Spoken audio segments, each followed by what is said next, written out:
국민의힘 전당대회가 점입 가경입니다. 목불인견입니다. 남의 당 일이다 의견 표명을 자중하고 있었습니다. 그러나 도저히 지켜만 볼 수 없어 이 자리에 섰습니다. 지금 국민의힘 전당대회는 범죄 집단의 자백 쇼를 보는 것 같습니다. 후보자들을 둘러싼 범죄 행위가 자고 나면 하나씩 터져 나옵니다.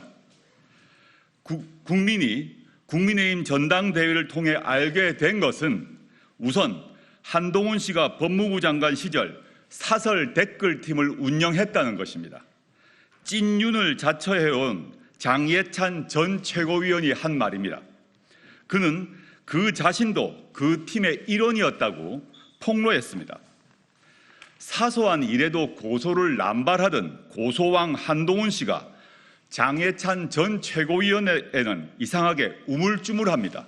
만일 제가 법무부 장관 시절 댓글팀을 운영했다는 의혹이 일어나거나 여당 의원이 저에게 공소 취소를 해달라고 부탁했다면 어떤 일이 벌어졌겠습니까? 전국의 검사들은 게시판에 의견을 표명하고 난리가 났겠지요. 검찰도 바로 강제 수사에 들어갔을 것입니다. 문재인 대통령 부인 김정숙 여사가 여당 비대위원장에 당무와 관련된 문자를 보냈다면 어땠을까요? 우리 조국 혁신당은 진실이 드러날 때까지 머뭇거리지 않고 끝까지 진실을 파헤칠 것입니다. 지난 2019년 4월 더불어민주당이 연동형 비례대표제와 고위공직자 수사처법의 신속 처리, 이른바 패스트트랙을 시도했습니다. 국민의힘 전신인 자유한국당 의원들은 밤새 국회를 점거하고 충돌했습니다. 나경원 당시 자유한국당 원내대표는 그 선봉에 섰습니다.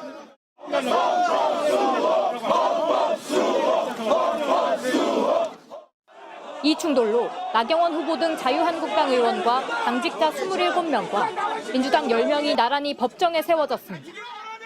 국민의힘 한동훈 당대표 후보가 법무부 장관 시절 공소를 취소해달라는 나경원 후보 부탁을 받았다고 폭로했습니다. 본인의 그 패스트트랙 사건 공소 취소해달라고 부탁하신 적 있으시죠?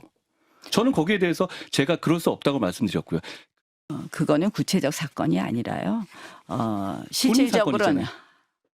나 후보는 당시 민주당의 위법한 입법에 맞서 헌법을 지키려던 정당 행위였으니 공소를 취소해야 한다는 취지였다고 해명했습니다. 사실 이 사건은 기소 자체가 반헌법적이었습니다. 한마디로 이 야당의 정치적 행위를 올가매는 기소였습니다. 파장은 곧바로 정치권 전체로 퍼져나갔습니다. 야권은 일제히 또 다른 판도라의 상자가 열렸는데 또 반민주적, 반헌법적 내용이다. 공수처는 국민의힘 대표 후보들을 나란히 불러 소환 조사하라고 공세를 폈습니다. 국민의힘 사람들은 수사나 기소를 자신들의 권리로 여기며 사적 인연에 따라 청탁도 하고 그럽니까? 여당 내에서도 수장이 되려면 말에 무게감이 있어야 하는데 수다쟁이가 설치고 있다. 한 후보 입이 문제란 불만이 터져나왔습니다. 한 동지를 야당의 정치 수사 대상으로 던져버린 결과가 되었습니다. 야당은 한 후보도 청탁금지법 위반이라고 지적했는데 한 후보 측은 부탁을 명확하게 거절해 법을 어긴 게 없다고 반박했습니다. MBC 뉴스 고재민입니다. 전당대회를 일주일 앞두고 이어진 토론회에서는 한동훈 후보의 댓글팀 의혹과 특검이 도마에 올랐습니다. 원희룡 후보가 실형 가능성까지 구체적으로 언급하며 포문을 열었고 윤상현 후보도 민주당이 제기하는 한동훈 특검을 받을 건지 따졌습니다. 사실이라면 김경수 지사처럼 징역 2년의 실형을 받을 수도 있는 그런 사안이고 아무리 당내에서 보호하려고 해도 보호할 수가 없습니다. 민주당이 이 문제를 가지고 특검을 요구할 것 같아요. 그러면 우리 후보님께서는 어떻게 하시겠습니까? 나경원 후보는 국민 지지가 높다면 한동훈 특검도 해야 하는 것이냐고 압박했습니다. 댓글 특검이나 보니까 또 56.6%가 나왔더라고요. 그러면 최장병 특검도 60%인데 그러면 그런 논리라면 우리가 그냥 원칙 없이 끌려가야 된다는 얘기잖아요. 한 후보는 즉답은 피하는 대신 내부 총질이라고 맞받았습니다. 민주당 양문석의 주장에 동조하는 원희룡 후보에 대해서 당심이 판단할 거라고 생각합니다. 여기에 홍준표 대구시장은 민주당 양문석 의원이 제기한 한 후보의 댓글팀 의혹을 거론하며 사실이라면 능지처참할 일이라면서 특검이라도 도입해서라도 여론 조작 세력을 박멸해야 한다고 주장했습니다.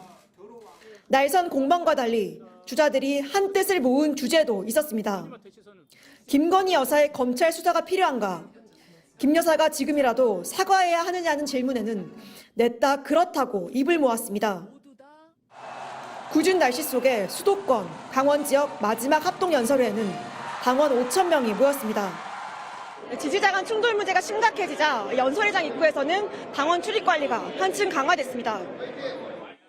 앞서 당 선관위는 충청권 연설회에서 폭력 사태를 벌인 유튜버 3명을 출입 금지하고 경찰 수사까지 의뢰한 상황. 과열을 막자는 분위기 속에 우려했던 또 다른 폭력 사태는 없었습니다. 선거운동이 막판으로 치닫는 가운데 국민의힘은 모레 당원 투표를 시작으로 본격적인 당대표 선거 절차에 들어갑니다. MBC 뉴스 지은수입니다.